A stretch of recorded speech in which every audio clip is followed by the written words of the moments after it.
Okay, today's the first day we're going to talk about an important theorem that we're going to use throughout the year to verify certain cases, and we'll also use it to do some verifications for AP problems, and that's what we're preparing for. So we need to make sure that we are learning this theorem and remembering its parts.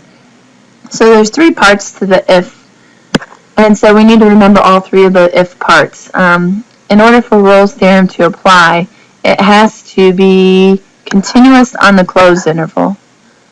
It has to be differentiable on the open interval, and f of a has to equal f of b. If any of those three parts are not true, Rolles' theorem does not apply.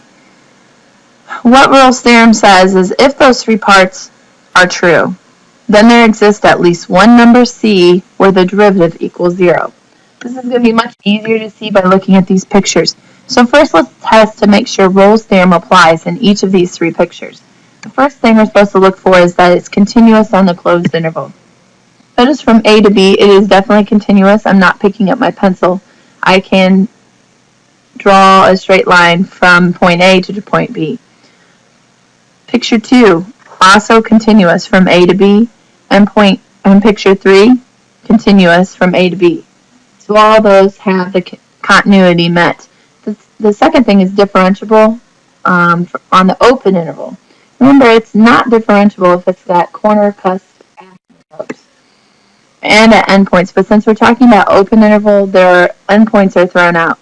Notice there's no corners, cusp, or asymptotes in picture 1, no corners, cusp, or asymptotes in picture 2, and none in picture 3 also. So it does meet the second requirement.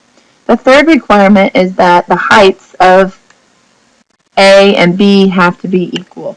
Notice how the heights, or f of A equals f of B, on each of the three pictures.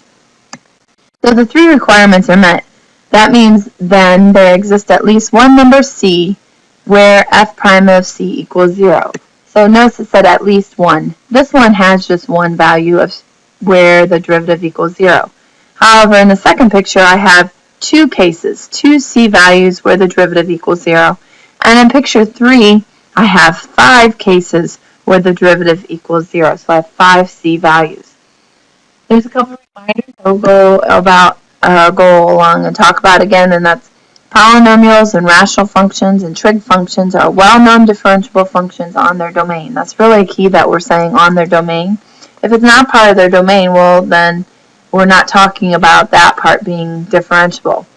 Also, a reminder is that a differentiable function, if you know a function is differentiable, then it is also continuous.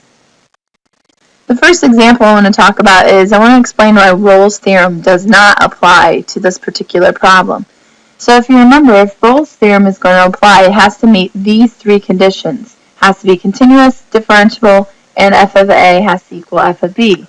So what I would do is tell you to graph this on your graphing calculator, and you could type that in as cosine of x over 2 divided by sine of x over 2. You will get a picture with asymptotes at 0 and at 2 pi, and I believe it looks something along these lines. I have this first one a little off here.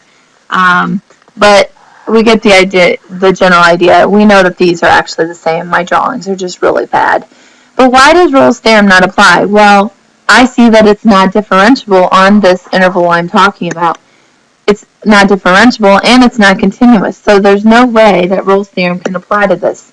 So we'll just say Rolles does not apply. Rolles does not apply because the function is not continuous or differentiable on the closed interval pi to 3 pi. Alright, so we've seen one example of how Rolles' theorem does not apply. Let's go ahead and find the two x-intercepts of the function and show that somewhere between those f prime of x equals 0. This is just a lead-up question into talking more about Rolles theorem. So let's go ahead and find the x-intercepts first, which means that y has to be equal to 0. If I do that, I'll notice that there is an x-intercept at x equals 0 and x equals 3. So I will go ahead and figure out where those two places, or between that interval, then there should be some point where the derivative equals 0. So we're going to find the derivative now. Actually, let's stop for a minute. I don't want to do a product rule, so I'm going to rewrite f of x as x squared minus 3x. So now I'm going to take the derivative. It gives me 2x minus 3. So let's check out what value the derivative equals 0. Well, if I go ahead and solve for 0 here, I will end up getting 3 halves.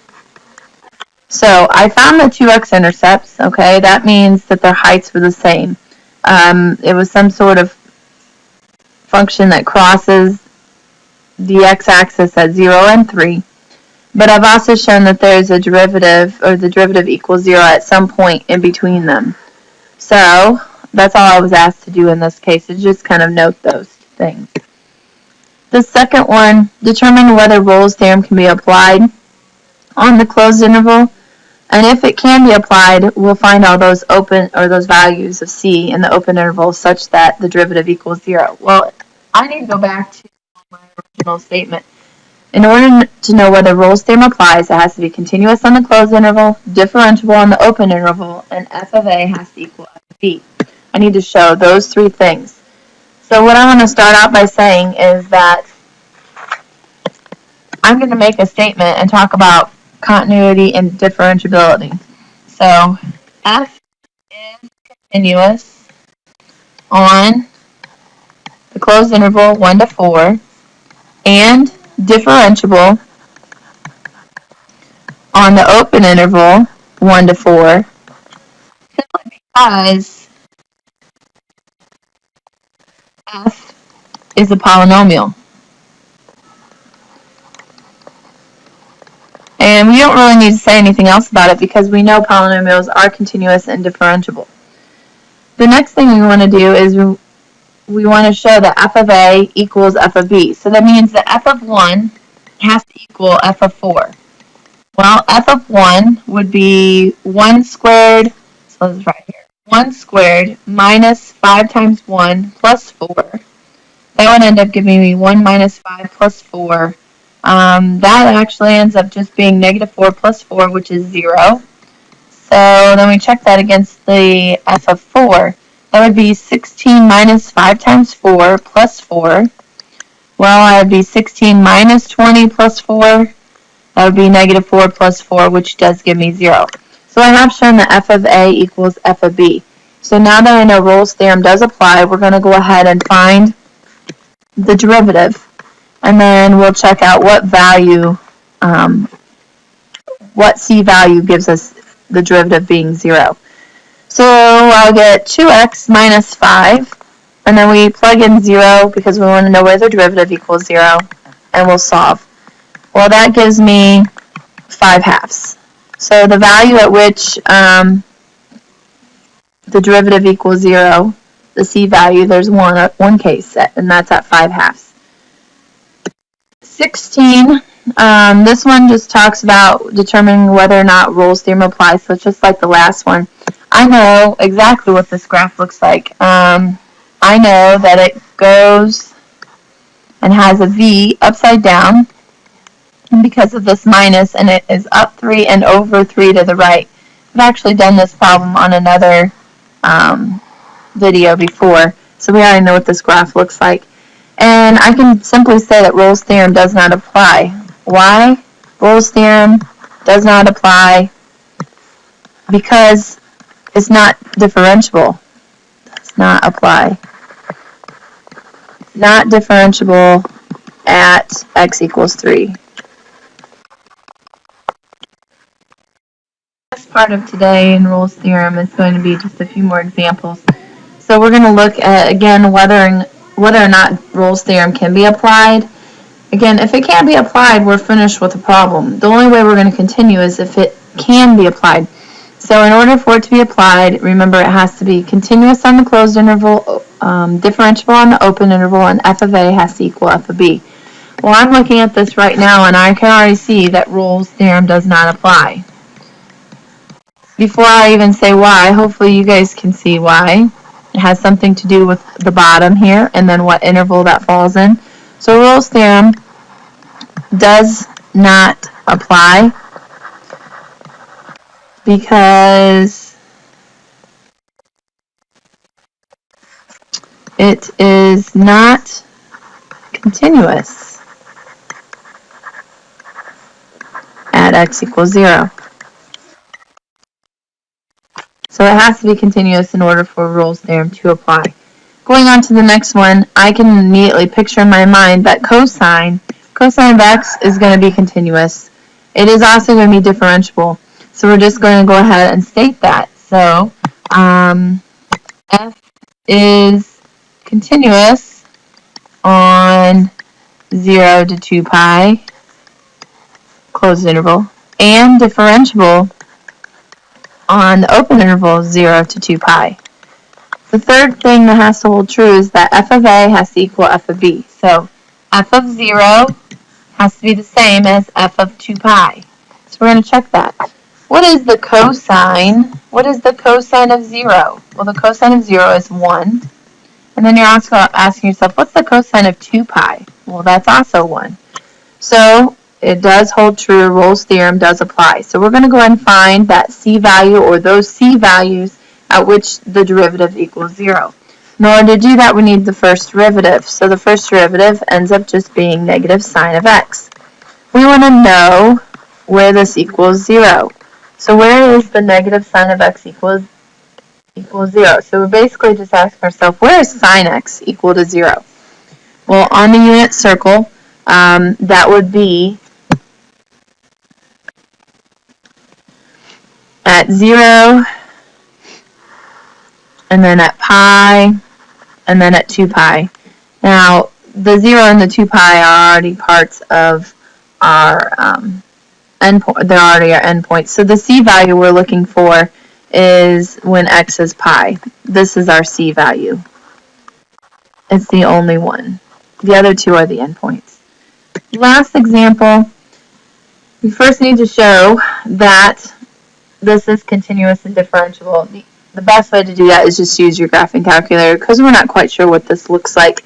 So you guys can take a moment and graph that on the graphing calculator. You will see that f is continuous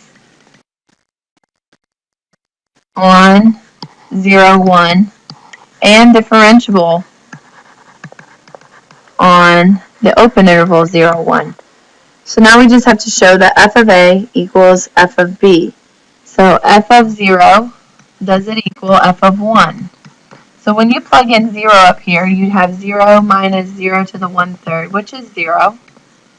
And then when we plug 1 in, we have 1 minus 1 to the 1/3. Well, that's 1 minus 1, which is 0 also. So Rolles' theorem does apply, and now we're ready to find the c values such that f prime of c equals 0. The derivative of the function is simply 1 minus 1/3 x to the negative 2/3. We're going to set this equal to 0. So it'll be 1 minus, let's rewrite this without the negative exponent. So I'll move that to the other side. And then what I like to do is just simply cross multiply. So I end up getting 1 equals 3, the cube root of x squared. I'll divide by 3 on both sides, so I get 1/3 equals the cube root of x squared. And then in order to get x by itself, I need to cube both sides. That gives me 1/27 equals x squared, and then I'll square root it. And I'm only going to be looking at the positive portion of that because that's the only portion that fits inside of that interval. So the c value in this case is the square root of 1/27.